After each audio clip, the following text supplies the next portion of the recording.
అదేదో ఉంటది కదా! ఒక్కడివే బయటికి వెళ్లి రెస్టారెంట్‌లో భోజనం చేస్తే, ఒక్కడివే ఒకటి సినిమాకి వెళ్తే నువ్వు ఏదైనా చేయగలవు అనే సామెత ఉంటది. మోస్ట్‌లీ ఎక్కువ వినే ఉంటారు కదా! దాని గురించి చెప్తాను. Welcome to day 34 of documenting my journey. ఈరోజు వచ్చేసరికి సండే. సో, ఒక్కడినే ఏదో ఒకటి చేద్దాం అని చెప్పి అలాగా ఏం ప్లాన్ లేదు. జస్ట్ నార్మల్‌గా రూమ్ నుంచి బయటకొచ్చాను.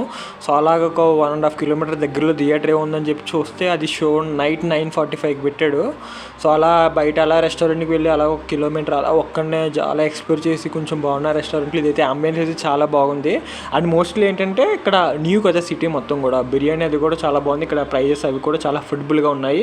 అండ్ మోస్ట్లీ లైక్ థియేటర్కి వెళ్ళినా రెస్టారెంట్కి వెళ్ళినా మోస్ట్లీ ఒక్కడనే వెళ్ళడానికి చాలాసార్లు ట్రై చేస్తాను. మోస్ట్లీ ఫ్రెండ్స్ వస్తారు, బట్ ఎక్కువగా నేను ఒక్కడనే వెళ్దాం అన్న థాట్స్లో ఎక్కువ ఉంటాను నేను. సో అదే నాకు ఎక్కువ అనిపిస్తుంది.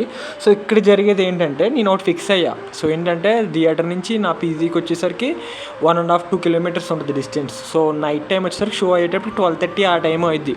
సో ఉండాలా వెళ్ళాలా వద్దా, ఎందుకంటే ఆ టైంలో ఊబర్ బుక్ చేస్తే ప్రైజెస్ కూడా ఎక్కువగా ఉంటాయి. లైక్ 300 350 అలా ఉంటాయి జస్ట్ ఒక ఊబర్కి. థియేటర్ టికెట్ ఎంత ఉండదు, జస్ట్ ఊబర్కి అలా ఉంటుంది. సరేలే నడుచుకుని వెళ్ళిపోదాం, ఒకవేళ అంత ఇబ్బందిగా ఉంటే బుక్ చేసుకుందాం అన్న ఆలోచనలో వెళ్ళాను. సో సినిమాకి వెళ్ళి నైట్ 12:30కి అయితే వచ్చాను. అంత రిస్క్ చేసి అంత చేసాను కానీ సినిమా అయితే నాకు అస్సలు నచ్చలేదు.